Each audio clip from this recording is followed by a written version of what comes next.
Good morning and welcome back to the University of Life. It's been so long since I've done an episode, and it's also a new thing for me recording on video.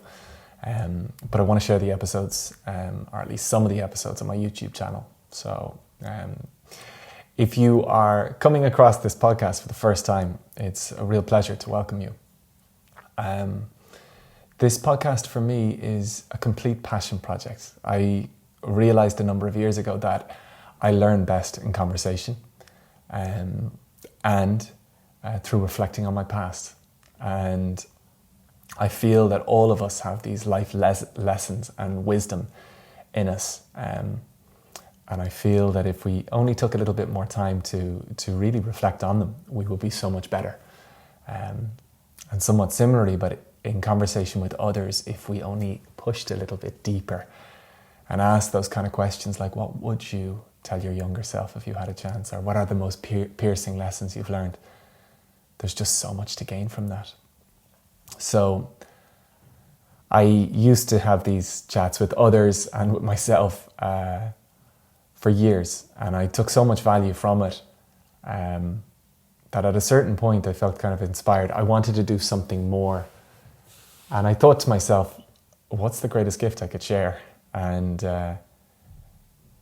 it's my University of Life. I take a real I take a lot from the idea of just sharing out blindly. Like, I love when you share a podcast, you've no idea who's going to listen to it. You've no idea where in the world they are, what they're going through. But the idea that something you share might help somebody for where they're at. And also the blindness to it, of that you don't know who they are, you don't know where they're from, you don't know what they're going through, but the idea that you could share some value or some insight from your life or somebody that you're chatting to, and it could help somebody else is really beautiful. There's a quote that I love, the secret to living is giving. And I think for anybody who's ever given a donation or volunteered, you know that you would know that feeling. It's really powerful when you do something for someone else, not really looking for anything in return. The fact of the matter is when you see the reaction or you see the impact that it brings, it really does give you a hell of a return. And for me, the blindness to this of actually not seeing the return, not knowing how it might unfold, there's something even greater in that. And I share that actually hopefully to inspire yourself to perhaps do and give blindly sometime. It really is tremendously fulfilling. So to talk about this episode, what I want to talk about is losing yourself.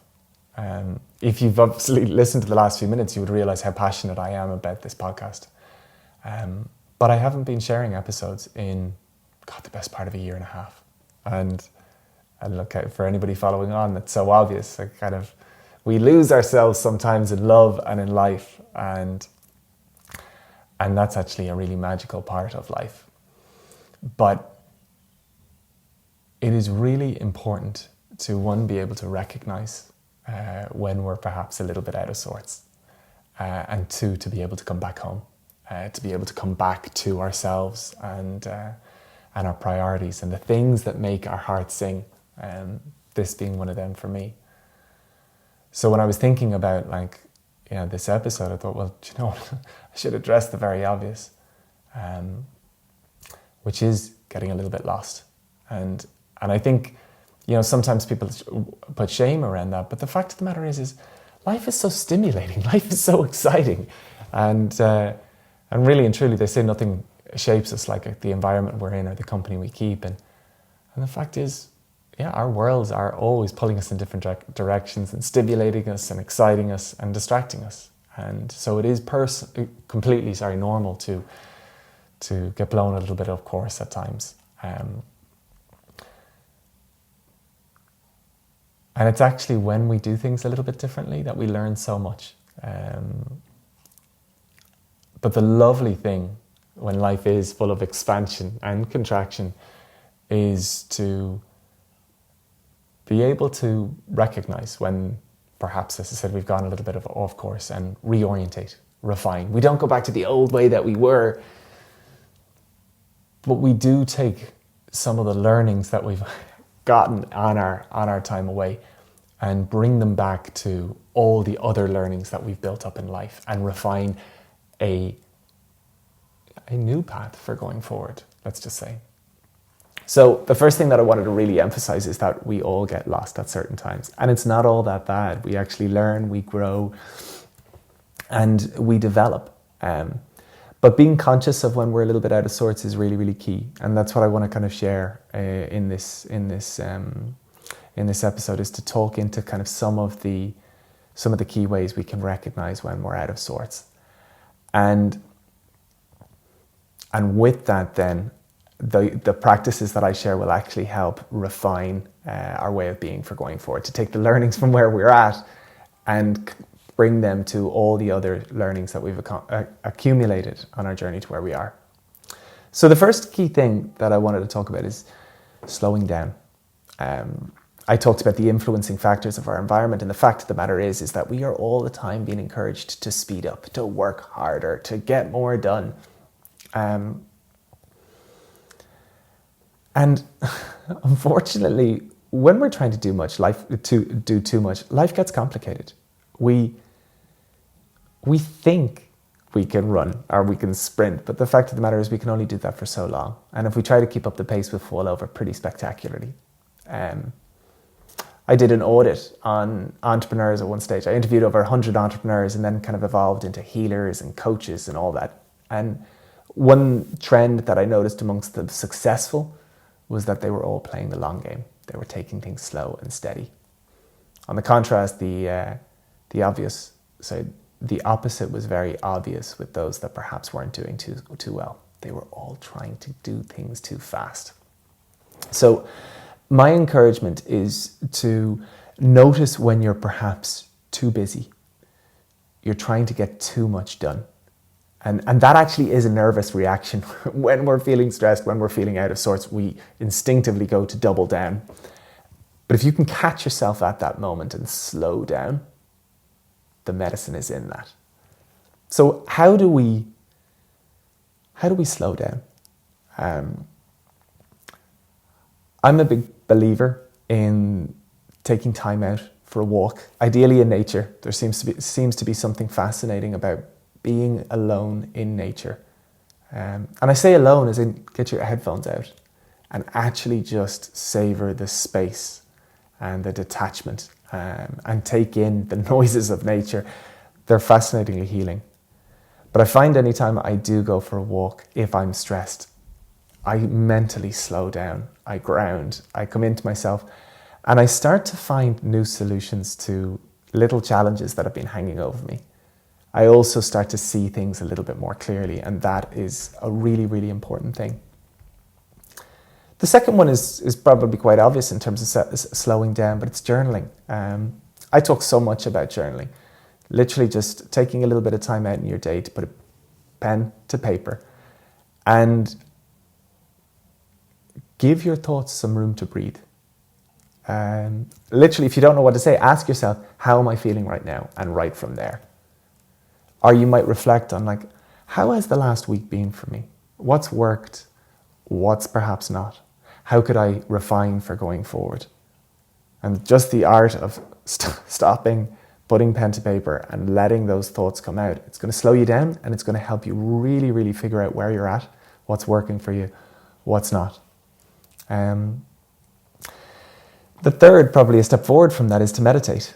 To meditate is really, it's just to get present with yourself.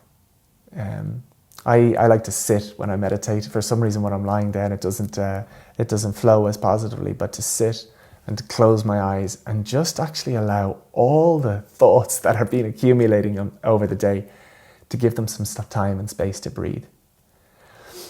The belief across these three is that actually within us, we have all the answers. We know what to do for going forward and how to live that little bit better. It's just oftentimes we don't give ourselves the space to process and the space to do the things we know we need to do. Meditating can be fascinating, just to sit down, to calm, to close your eyes, to cut yourself out from the external world and tune into your internal world, to give a bit of space to whatever it is that needs to come up inside you. I find myself amazed at what comes up inside me.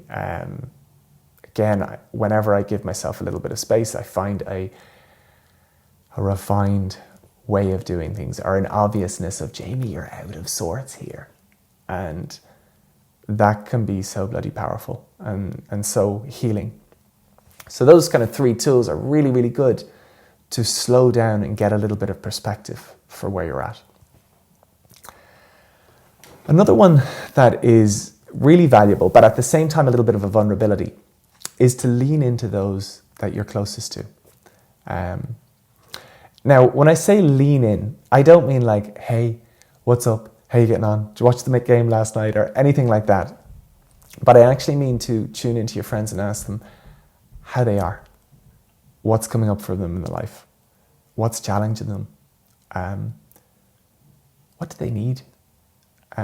Having conversations with friends and actually showing up as the friend you wished you had in terms of asking those questions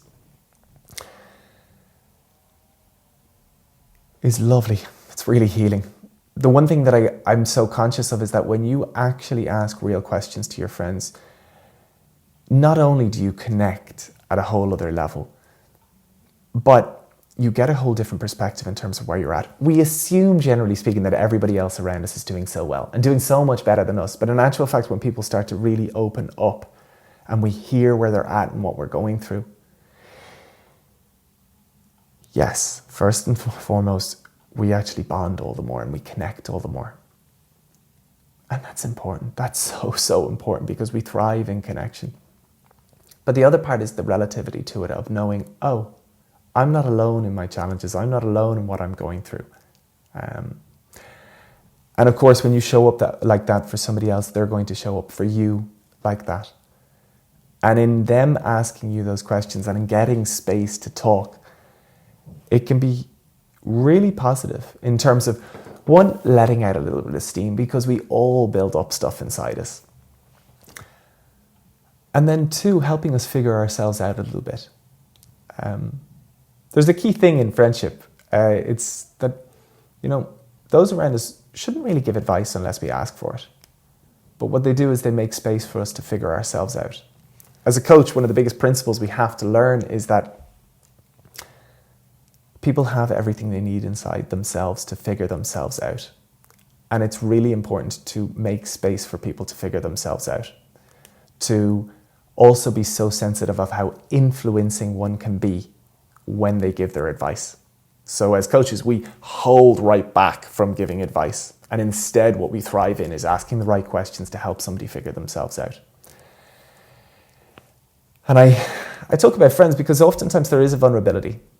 The right friends know this. Sometimes, though, people can want to influence us, and we should be conscious of that and protective of that. And so that sometimes takes things a little bit of a step forward, because to really nurture those kind of friendships and those relationships is quite a skill. And sometimes if we recognize, that's not in our life for whatever reason, 1, that can come in time. But 2, if it's not there, please do recognize the sensitivity that you might have for others influencing. And if you feel that, lean on professional support. Coaching is an industry that's absolutely thriving at the moment. There are therapists likewise, and they're all so good at this skill of asking the right questions to help you figure yourself out. And as they do that, it brings fantastic perspective to perhaps figure, am I a little bit out of sorts?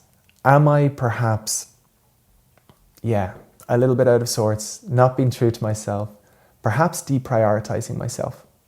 And if you are in that situation, what's so nice is the sooner you catch it, the better off you'll be. But there's always time to turn things around. And I suppose that's kind of the 4th point that I wanted to lean into, is please never underappreciate how how we could turn things all around. I'm amazed. I get to see this in the work that I do with people, how literally like they might come to me with all the problems in the world, and then a couple of months later they are absolutely thriving. Their salaries jumped threefold. They're relating on a level that they haven't or they could never imagine. And oftentimes we as humans, we can get down. And when we get down, we get overly pessimistic. And when we get overly pessimistic, all we can think of is the worst. But time and time again, I've been shown that in natural fact, we can turn our circumstances around in a heartbeat. And the level at which we can turn things around is, I believe, unimaginable. I really believe that we have no idea what's possible for us. We have no idea what we can actually do with our circumstances. And I would encourage you to test that and to lean in and to challenge that. Now, when it comes to testing that and figuring things out, I would think the most important point, fifth, is to allow yourself to think differently. And this is really important because so often we get stuck in our ways. And so often we're encouraged to stick to our guns or keep our word. And that has so many nice parts to it. But the fact of the matter is that if we're growing, if we're engaging with the world, if we're learning, what we think today might not necessarily be what we think tomorrow. Because we're learning, because we're growing, because we're developing our perspective. And to bind yourself to the thinking of the past, given the evidence and learning and growth that's come to you since, is silly. I remember I was at this fantastic talk for entrepreneurs, and they really talked at one of the key governing kind of complements to entrepreneurial growth was the allowance to think differently. And that's not just like think differently to everybody else and go with that. No, it's to run with whatever ideas you have in your mind until you recognize how they're not serving you and how they're holding you back. And at that point, to allow yourself to think differently, to refine your thinking for going forward, and to follow a new course based on that, those new thoughts, those new beliefs, until you find they don't serve you and they might be holding you back again, and the cycle repeats itself. But that's very natural. We all should have an evolving nature to our thoughts and our beliefs, and an allowance to change as a result. But life will oftentimes have you feeling that you should be bound to your beliefs. And it is so important that you don't. In life, there's a very interesting thing that's really becoming evident to me, in that we are oftentimes our own imprisoners, as in we're the obstacles in our own way. It's our beliefs that are holding us back. And upgrading these based on all the learnings, all the perspective, all that we have accumulated to date, allows you just to flow from a much more natural present sense rather than being clung to your past. So I share that as it is so important. We are evolving beings by nature, and it is so important that we allow ourselves that freedom to evolve our thoughts and our beliefs. Because we are, as individuals, so much more powerful than we can imagine. We just need to give ourselves a little bit of a chance to realize that. So, feeling into that, the really big thing that I wanted to note is how normal it is to get a little bit lost and out of sorts. But in actual fact, how much in those times of loss we can still learn and we can grow. And so it's never a bad thing to get a little bit lost for a little while. Actually, it's a time to experiment and to grow. And when we come back to ourselves, there's a huge opportunity to take all these new learnings, couple them with the learnings that we have, and build a fantastic, refined trajectory for moving forward. There is no better place to go than into yourself to find these answers. And there are so many tools. I talked about time alone in nature, journaling, and meditating, which are fantastic. But the lovely thing is as well is that there are so many other tools and skills and ways of doing this. And I encourage you to explore, find what works for you. There's also our friends and family and loved ones that know us so well. That can be hugely helpful. And the lovely thing is they can be helpful in terms of serving us, and we can actually help ourselves in serving them. That's something that I think is so powerful. There is, of course, the little sensitivity that I've talked to, and it is so important to be conscious of third-party influence. The power we have inside ourselves is unparalleled. Others can help, but don't get distracted from your power. And I kind of think that's important. You know, you're following this and me and probably seeing this on social media. And the fact of the matter is there are so many out there, so many others out there telling you to do all this stuff. And we can very quickly outsource our ability to problem solve and to make decisions. Please don't do that. Please don't do that. Others will have great advice and it will take you so far, but nothing will ever take you further than what you have inside you. If perhaps your immediate environment isn't as complimenting as you'd like, what's so nice is that there's so much professional help out there. And I think it's funny, and it's important to speak to the fact that, you know, some people put a little bit of shame on that. They don't think it's a good sign to be engaged with support. And for me, every belief inside me is that actually when people aren't leaning on support, that's scary. But in actual fact, to lean into support is such a clear sign of strength. When somebody can be vulnerable and say, hey, I need a little bit of help, that's exciting, because the fact of the matter is none of us are perfect. None of us can get everything right all of the time. But the key metric for growth is that ability to open up, to be vulnerable, and to get help when needed. So please do lean on support. It's all there for you, and it can be so bloody impacting. There's a self-belief part that is really, really important, probably to reinforce all the more, is that you have such incredible capacity inside you.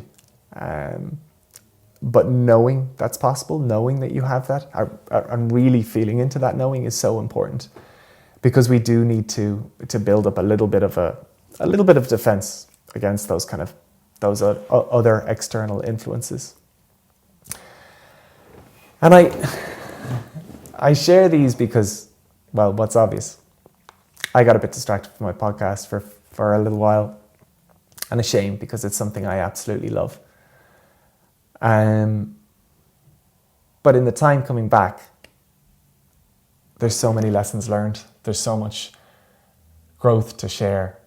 And it's nice now knowing that having gone on that journey, got a little bit lost, got a little bit distracted, I can come back and do this all the better, which is what I really, really want to do. I feel complete now in this. So I will leave this episode where we're at. If anybody's listened, if anybody has any observations, any feedback, any reflections, I welcome them so much. Please feel free to leave them in the comments below, or engage with me on Instagram. That's probably my most active platform. And if you have any requests for any subjects for me to get into, please do share them likewise. And otherwise, I'll just look so forward to sharing with you again soon.